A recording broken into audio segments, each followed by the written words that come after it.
dhowaan ayay ahayd markii nin Soomaali ah oo ka shaqaysta tagaasida caanka ah ee Black Cab-ka loo yaqaano ee ka howlgala London uu gaadhigiisii ka dhex helay lacag dhan 50,000 oo euro oo dadkii lahaa ay ku dhex iloobeen gaadhiga markii ay ka degayeen.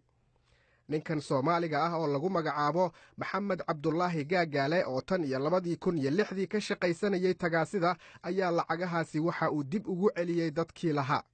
maxamed Gaagaale oo aan la kulmay ayaa iiga sheekeeyey dhacdadan dhif iyo naadir ka ah oo dad badan soo jiidatay.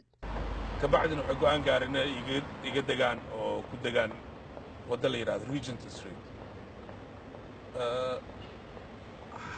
xaaska ayaa wadatay boorso oo Gucci oo kala ahayd yar. kabacdi markii ay iga tagaan oo lacagtii siiyaan baa waxaan aaday hotel kale oo mataqaanaa meesha u dhow. markaa hotelka galay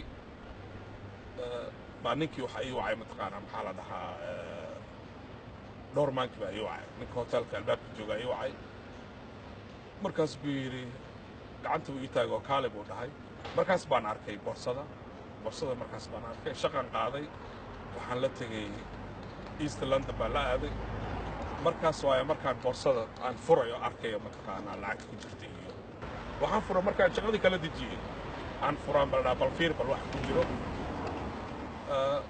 markaas waayo markaan arkay adiga 3 bac iyo 10 kun ku jiraan iyo passport iyo lacag kale euro iyo franti hoos uga jiray waxaas ku jirtay. marka waan xasuustay in ay yihiin because ayaga ugu dambeeyo mugta dadka qaaday. horta lacagta si fiican u muuqato laakiin marka qiyaas aan ilaa 50 kun baan ilaa laakiin ninka oo nin wareesto journal iga qoray article iga qoray baa wuxuu yiri anaa waco waxay dhahan lacagtu isku daldar 50 kun oo euro bay ahayd. halkii baan mataqaanaa aan nalka oo taxiga dansaday kabacdi aan waxaan u laabtay hotelka aan ka soo qaaday. marka dadkii ninkii xaaskiisa wacay oo ayagana meel kale aado oo soo fiirinay bal inaan meel kale naga iyo madaxaas wax saas oo kala liga marka lacagtii u celisay marka imaadaan gabadhan dhahay mataqaanaa ada boorsada leh bal fiiri bal wax kugu jiray inay yihiin mataqaanaa inay dhan yihiin in kale habeenkaas ay yimaadeen marka way fiirisay markii aragtay dhaaday ayadoo ooynayso faraxsan oo mataqaanaa la yaabanba mataqaanaa ninkan baa lacagtaas ku soo celin kara. waliba waxay ugu dhahday mataqaanaa waxay ugu dhahday haddaan Mumbai joogi lahaa maba helaanba. tagaasida loo yaqaano baabuurta madmadow ama Black Cab-ka waa kuwa si weyn caan uga guud ahaan dalkan Britain. London waxa ay ka mid tahay magaalooyinka sida weyn ay uga shaqeeyaan. muddooyinkan dambe dad badan oo Soomaali ah ayaa ka shaqaysta baabuurta madow ee tagaasida ah.